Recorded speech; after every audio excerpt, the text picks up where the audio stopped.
మీకు ఒక విషయం చెప్తాను మూర్తి గారు, మీరు నమ్ముతారో లేదో ఈ విషయం చెప్పొచ్చు. ఆ అబ్బాయికి 1.3 మిలియన్ సబ్స్క్రైబర్స్ యూట్యూబ్లో. అవును. ఇన్స్టాలో 1.5 మిలియన్ సబ్స్క్రైబర్స్ ఉన్నారు. దీని ద్వారా డబ్బులు వస్తాయనే విషయం కూడా అబ్బాయికి తెలియదండి. మానిటైజ్ తెలీదా? మానిటైజ్ చేసుకోలే? ప్రామిస్.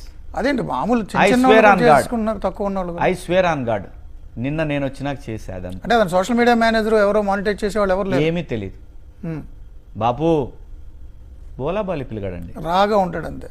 అంతే. ఆ అబ్బాయి చెప్పి చేయించేంత తెలివితేటలు కూడా లేవు. అబ్బాయి చేయించి ఉండట్లే కానీ ఆ ఫ్యాన్స్ లోపల ఉన్నాడు, అసలు కనెక్షన్ లేదు. మీరు ఇట్లా చేయండి అట్లా చేయండి అని చెప్పడానికి కూడా.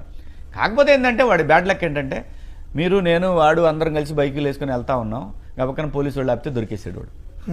లైసెన్స్ మన దగ్గర కూడా లేదు, అయితే వాడు దొరికాడు ఆ రోజు, వాడికి పడ్డాయి చలాన్లో.